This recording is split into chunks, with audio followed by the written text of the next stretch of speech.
adanya berbagai macam kedudukan anak ini menunjukkan bahwa ini butuh proses untuk menggapai salah satunya. Tanpa diperjuangkan nanti tidak tahu mau kemana, gitu kan?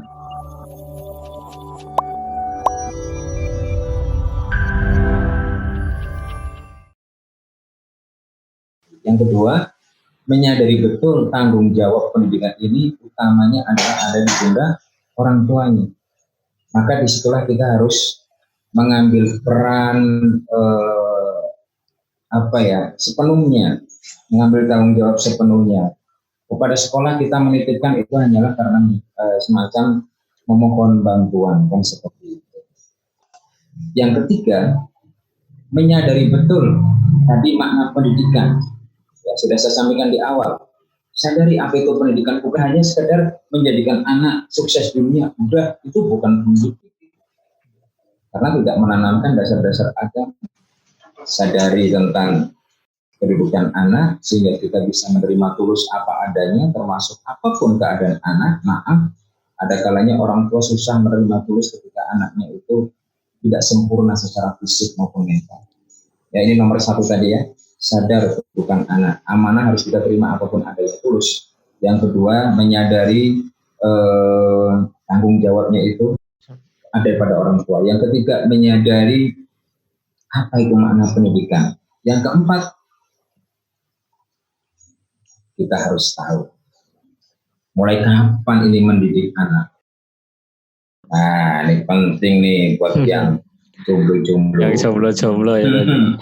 Sudah tahu Mas, mungkin sudah pernah dapat informasinya. Dari kapan kita mulai mendidik anak? Saya tanya gini aja. Iya. Di situ ada sekolah yang terdekat mana? Di lingkungan situ ada SD. Ada Ustaz, ada. Ada TK, PAUD, gitu kan? TK ada. Rata-rata kalau saya tanya kepada siapapun akan bisa menjawab, termasuk Mas Fuad pasti bisa menjawab. Ketika ada lembaga sekolah dan ingin sekolah itu unggul, saya mau tanya nih, pertama yang disiapkan, ini baru buka nih, sekolah baru buka. Mencari guru dulu, mencari tenaga-tenaga dulu yang mengelola sekolah itu, atau membuka pendaftaran murid dulu. Mana yang pertama? Sekolah manapun, lembaga pendidikan manapun, termasuk lembaga bimbel, bimbingan belajar, pasti sebelum menerima murid dia sudah menyiapkan gurunya. Gurunya dulu ya. Minimal ownernya, minimal pemiliknya itu sudah siap jadi guru. Gak mungkin kita menerima pendaftaran tanpa ada persiapan guru. Guru pasti lebih duluan. Maka siapa yang menjadi guru anak-anak di keluarga? Orang tua, Ustaz. Orang tua. Maka konsep mendidik anak itu diawali sejak mencari pasangan suami istri. Kata Rasul, tungkahul mar'atu li'arba limaliha wali jamaliha wali hasabiha wali diniha fakfar bidaddin taribat setiap. Wanita itu dinikahi karena 4 perkara. Satu, karena kecantikan. Cantik ini memang dibutuhkan ya, tapi lebih butuh lagi adalah menyenangkan ketika dipandang, ya kan? Dan ini memang sudah mafhum. Mal yang pertama itu 5 liha ya. 5 liha gitu. Karena hartanya dulu.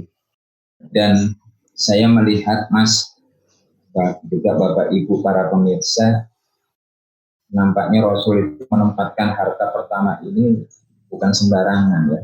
Lisannya itu bukan dari hawa nafsunya.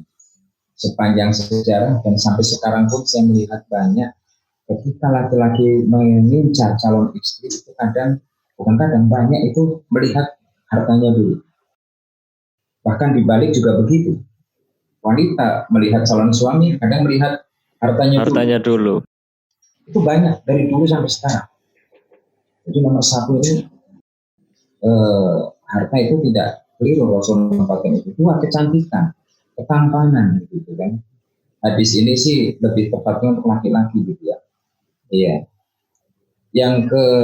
Tapi perempuan juga dibalik juga sama aja ya. Kadang melihat ketampanannya dulu, gitu, ganteng apa enggak.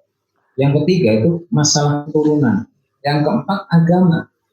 Walaupun agama itu pada posisi terakhir, tapi nasihat Rasul nikah karena agama. Jika tidak, nanti kita sengsara, kita menyesal. Kenapa agama yang diutamakan? Ya karena agama yang lurus bagi seorang calon istri, maka dia akan menjadi guru yang baik bagi anak-anak. Itu kan. Kalau pengen sekolahnya unggul, ya seleksi calon guru yang unggul. Mau pengen punya anak-anak nanti dididik di rumah dengan baik, cari istri yang unggul. Iya, sebaliknya istri juga cari suami yang unggul. Nah, habisnya kalau buat seorang perempuan kan, bila mana datang kepadamu seorang laki-laki yang tidak kamu ragukan lagi keimanannya, ketakwaannya gitu kan, jadi jangan ditolak begitu. Nah ini, ya itu sama itu calon kepala sekolah yang hebat kalau agamanya bagus. Ya, syukur-syukur ya sempurna gitu ya, udah agamanya bagus, dari keturunan baik-baik, cantik pula, orang kaya, wah sempurna ya. Ada. Disitulah kita harus menyadari bahwa konsep mendidik anak itu diawali dari dari mencari pasangan. Ini betul. Saya analogikan tadi dengan sekolah, pasti diawali dengan mencari guru-guru yang terbaik. Nah, itu yang keberapa tadi? Keempat. Itu yang keempat. Adapun yang kelima nih, ya kelima dalam proses mendidik anak, kita harus sadar bahwa mendidik anak itu adalah sebagai sebuah proses. Ya, mendidik itu proses. Maka lakukan sedini mungkin. Bahkan ketika ibu hamil pun sudah bisa dimulai itu proses mendidik.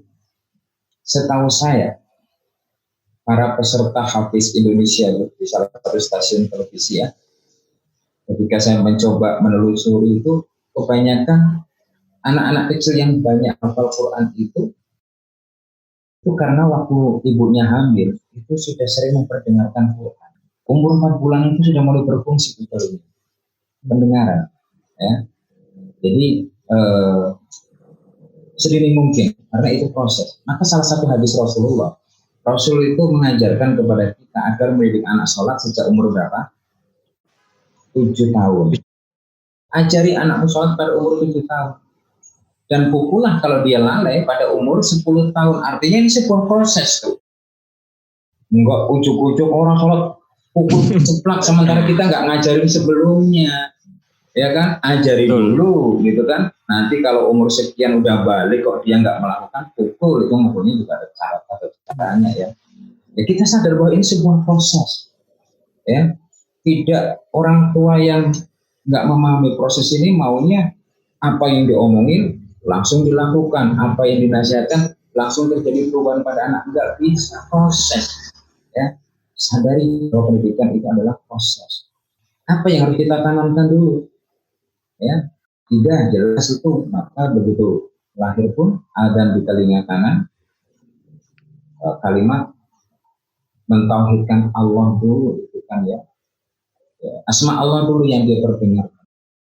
Maka ketika kita belajar dari keluarga Luqman, surat Luqman ayat ke-13 itu dikatakan wa idh qala Luqmanu libnihi wa huwa ya'iduhu ya bunayya la tusyrik billah inna syirka la dzulmun adzim. Iya. Apa yang diajarkan Luqman itu pertama itu adalah akidah. Nah, biasanya akidah itu dirangkai dengan akhlak. Ternyata benar tuh. Setelah mengajarkan itu tidak menyekutukan Allah, apa kata Luqman? Wa wassaynal insana biwalidayhi, untuk berbuat baik kepada kedua ibu bapaknya. Setelah itu ibadah, sholatnya. Terus Luqman masih mengajarkan habis itu amar ma'ruf nahi mungkar, tidak berbuat sombong. Itu kalau di telaah itu ada 9 Bu ya. Ada 9 dan itu ciri anak soleh itu di situ. 9 ciri anak soleh di bab Luqman. Terus lanjut. Saya tambah 2 lagi ya. Saya tambah 2 lagi. Mendidik anak dalam Islam itu juga kita perlu sadar. Innallaha ma'as sabirin. Sabar ya ayah bunda. Mendidik anak jangan tanpa kesabaran. Ada yang bilang sabar itu ada batasnya. Benar atau salah? Ini salah. Salah dalam konsep Islam, sabar itu nggak ada batasnya. Jadi kalau ada orang mengatakan sabar sih sabar nih, sabar tenan apa sih? Yang ngomong itu tuh orang nggak sabar, ya. Jadi Salah kalau ya, ada yang bicara begitu, itu ciri orang nggak sabar. Jadi adanya sabar dan tidak sabar. Sabar kok kalau dibatasi. Maka lebih konkretnya begini, sering saya sampaikan begini. Orang yang tidak sabar akan bilang kepada anaknya, walaupun ucapan itu hanya tergetar di hati, di pikiran. Nah, Bapak Ibu udah ngomongin kamu 10 kali.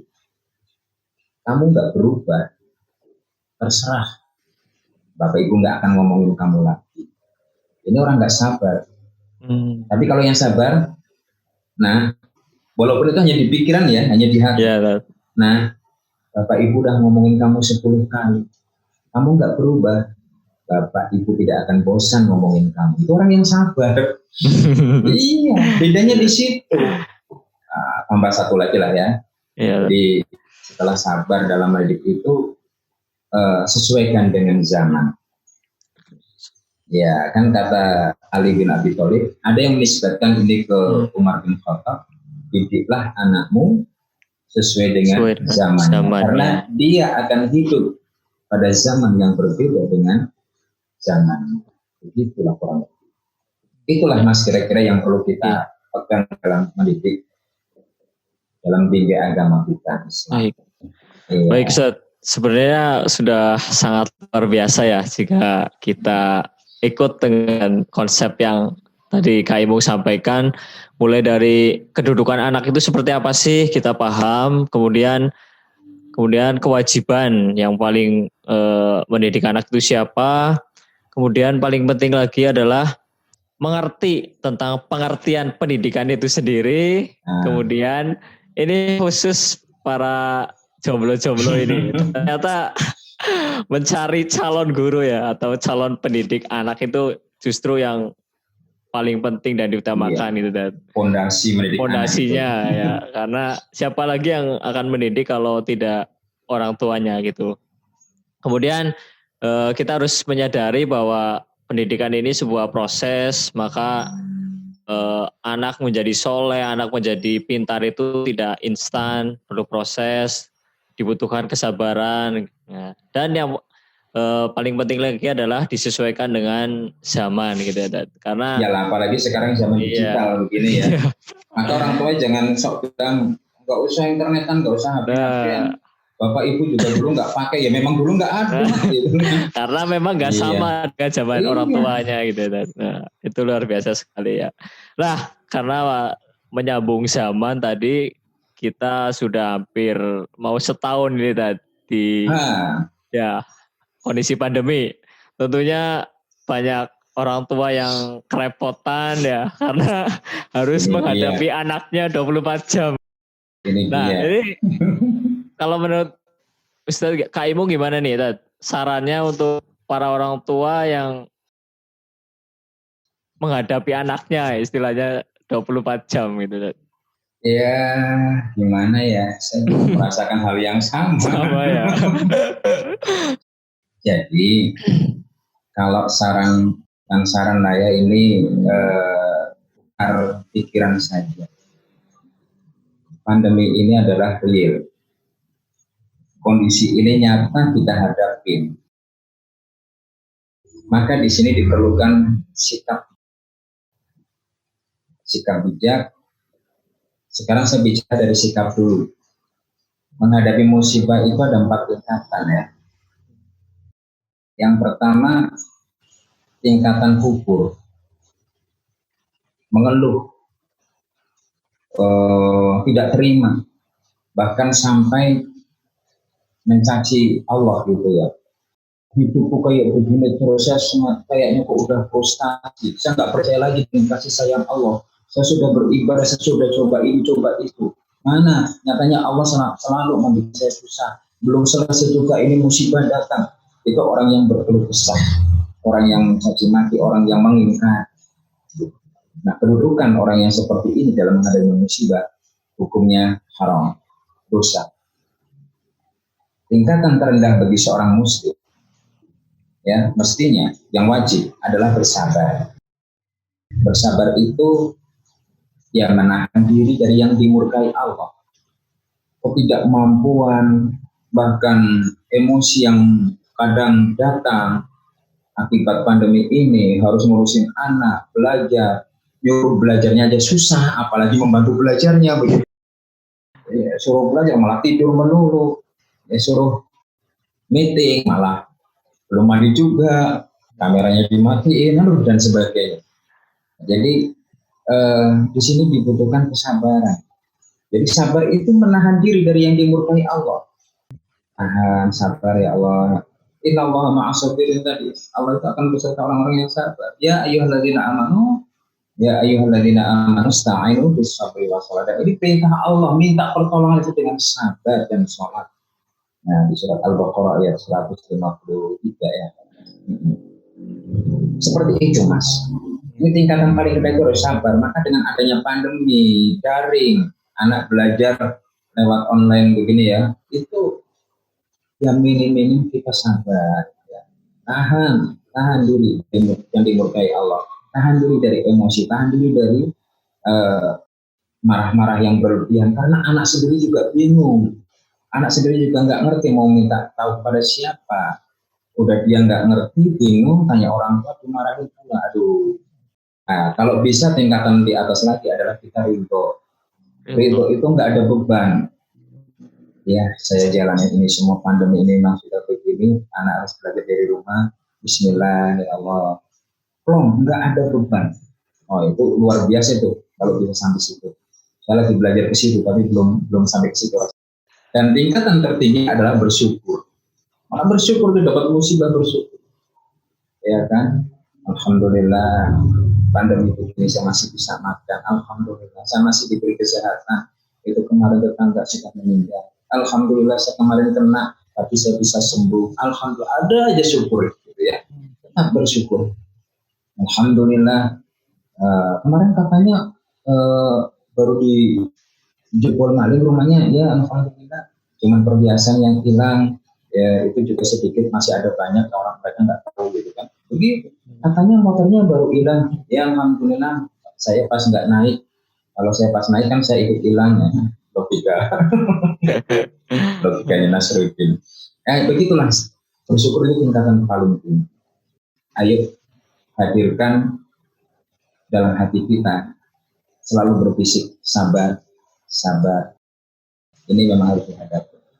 Ini real gitu ya. Ini kenyataan.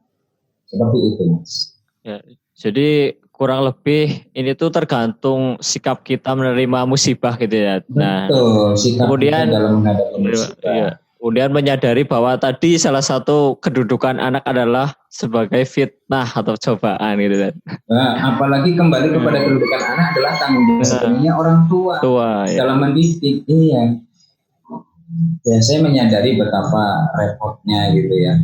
Apalagi untuk orang tua yang bekerja. Saya memang tidak terikat dalam sebuah ikatan dinas. Saya bukan karyawan, saya swasta. Tetapi saya tetap punya aktivitas. Di saat saya butuh kerja dengan laptop saya, dengan handphone saya, anak butuh, gitu kan ya. Ini juga kan jadi kendala. Di saat saya pengen belikan lagi, duitnya udah habis begitu. Memang repot begitu, Mas. Aduh, tapi ya itulah kunci. Sabar, gitu ya. Ya. Saya juga ngomongin diri sendiri. Ya, ini nasihat untuk kita semua ya, terutama orang tua.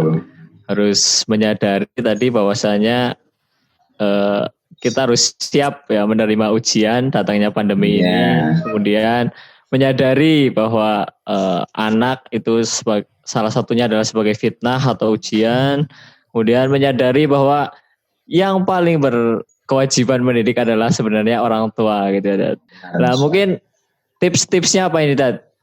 Kebanyakan kan orang tua untuk siang harinya bekerja di kantor gitu misalkan. Nah, untuk pengontrolannya itu gimana, Ustaz? Pengontrolan. Nah, ini kan masing-masing memang beda-beda gitu ya.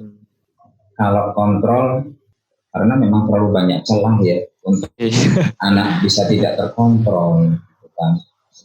Misalkan kalau YouTube, kadang anak dipegangin handphone untuk belajar, tahu-taunya udah selesai malah dibuka. Yang dilihat juga yang mungkin kurang mendidik. Kan ada histori yang bisa kita lihat. Ketika kita bisa melihat histori, anak ternyata tahu cara menghapusnya. Memang begitu. Jadi pendidikan akhlak. Kalau akhlak sudah terbentuk pada anak, kita nggak akan pernah khawatir, kita nggak akan pernah takut dengan tanggung jawab anak. Tinggal pun dia akan tahu. Nah inilah maka akhlak dan akidah dan akhlak ini fondasi yang sangat penting ditanamkan dalam hidup. Ya, kalau itu sudah tertanam, nggak usah kita repot-repot nyuruh dia belajar, dia akan sadar belajar sendiri. Nggak usah repot-repot nyuruh sholat, dia akan sadar bangkit untuk sholat mendengar anak. Jadi memang pendidikan yang utama, betul kata Nabi itu, yang pertama akidah. Kita belajar pada tadi Luqman, akidah, akhlak. Itu sebenarnya kontrol yang terbaik ada pada diri mereka sendiri. Gitu. Oke, Pak Ustadz, saya sangat setuju itu. Karena ketika anak itu sudah sadar sendiri, kemudian sudah punya sikap yang baik, tentunya orang tua tidak perlu mengeluarkan usaha ya, effort yang keras untuk sampai marah-marah. Insya Allah tidak perlu kalau memang anak itu sudah ditanamkan dulu sikap akhlak tadi ya. Baik Ustadz, luar biasa. Nah terakhir ini pengen minta komentarnya dari Ustadz. Saya baca berita terakhir itu pendidikan luring atau tatap muka itu masih belum dimungkinkan gitu Ustadz. Iya. Nah kalau saran dari Ustadz gimana Ustadz? Apakah nanti baiknya sebagian masuk atau luring daringnya diperbaiki konsepnya atau gimana Ustadz? Ya kalau melihat itu saya serahkan sepenuhnya ya kepada kebijakan pemerintah. Karena pemerintah itu kan mendiskusikan tidak hanya dengan lintas sektor gitu. Jadi dinas pendidikan ada, dinas kesehatan ada, ya, terus transportasi dan semuanya itu dinas perhubungan. Semua ikut memberikan sumbangsi saran sehingga akhirnya muncul sebuah keputusan. Nggak bisa hanya dari satu sisi. Sementara melihat kenyataan bahwa ya saya tetap sementara daring ini yang bukan dari efektif untuk pembelajaran seperti itu. Nah bicara soal efektif itu apa sih? Kata dasarnya efek. Jadi memberikan efek enggak gitu, memberikan hasil enggak. Muncul kata-kata efektivitas. Efektivitasnya sejauh apa? Nah, orang mengatakan efektif atau tidak, efektivitasnya sebesar apa? Itu kan karena ada perbandingan. Nah, maka masalah pendidikan ini, ya betul daring itu tidak efektif ketika dibandingkan dengan yang tatap muka. Ya, ini kuncinya nih. Ketika dibandingkan dengan tatap muka kondisi normal, daring memang tidak efektif, lebih efektif yang tatap muka. Tapi kembali kita harus sadar ini kenyataan, kondisinya begini. Maka daring yang paling efektif dibandingkan cara yang lain. Cara yang lain apa? Guru hanya memberikan tugas, anak ngumpulin ke sekolah. Ada yang home visit, datang ke rumah, nanti di situ kumpulin 5 anak, guru ngajar. Paling efektif ya daring. Ketika kita membandingkan dengan cara-cara yang lain. Nah, seperti itu. Karena kondisinya memang seperti ini, maka tadi satu kita harus punya sikap yang bijak. Yang kedua, efektif dan tidaknya adalah membandingkan dengan sesuatu yang kalau bisa ya memang dalam kondisi yang realnya. Jangan bandingkan dengan sesuatu yang memang sedang tidak memungkinkan gitu kan. Iya, yang real aja. Oleh karena itu kalau tanya apakah daring efektif, saya katakan dalam kondisi seperti ini paling efektif daring. Sebab dengan daring ini tidak mungkin kurikulum yang normal itu dimuntahkan semua, nggak mungkin. Ya, jadi muatan materi itu dikurangi. sehingga efektivitas itu bisa semakin tinggi. Dan ini dalam daring itu kan terjadi komunikasi gitu ya, terjadi komunikasi. Efektivitas itu akan bisa dilihat dari pemahaman yang diterima anak dibagi. Itu kalau di matematika kan ya, kalau di matematika kan pemahaman anak dibagi materi yang disampaikan. Jadi kalau pemahaman anak hanya 60, yang disampaikan padahal 100, berarti dia hanya 60%. Kalau anak bisa menerima 100, anak bisa menerima 70, yang disampaikan juga 70, itu kan, wah ini efektivitasnya 100% tinggi. Sebuah efektivitas adalah ketika kita membandingkan dengan yang lain. Sekarang memang tidak ada cara lain, gitu kan. Saya setuju ketika daring dibilang tidak efektif itu ketika dibandingkan kondisi normal. Iya, normal. Tapi dalam kondisi begini kita sadar, kita ikhlas, kita harus untuk menerima, dan daring adalah cara yang paling efektif dibandingkan yang lain. Nah ini tolong dipahami seperti itu. Nah, tambah satu lagi, maka memang benar banyak kesulitan, banyak kerepotan, tapi ambil sisi positifnya juga banyak. Dengan adanya daring ini, orang tua juga semakin ngerti bagaimana memanfaatkan gadget. Guru juga semakin kreatif, bagaimana membuat video pembelajaran. Oh banyak yang menjadi melek teknologi gitu ya. Iya seperti itu. Ya memang dampak negatifnya ada. Tambah biaya untuk kuota dan sebagainya. Baik, sekali lagi terima kasih jazakallah khair kepada Kak Imo yang sedikit banyak memberikan ilmu pencerahan bagi kita tentang pendidikan anak ya. Sekian video kali ini, semoga bermanfaat. Assalamualaikum warahmatullahi wabarakatuh. Wakaf pembebasan tanah untuk pendirian asrama santri Mahat Fastabikul Khairat Purwokerto 1442 Hijriah. Kesempatan bagi Anda untuk mendapatkan pahala jariah. Mari ikut serta dalam pembebasan tanah untuk pendirian asrama santri Mahat Fastabikul Khairat Purwokerto yang berlokasi di Jalan Kiai Haji Ahmad Dahlan, RT 1 RW 1 Larangan Kembaran, Purwokerto.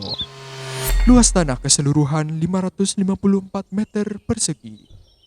Harga tanah per meter Rp1.250.000 dengan total keseluruhan Rp700 juta.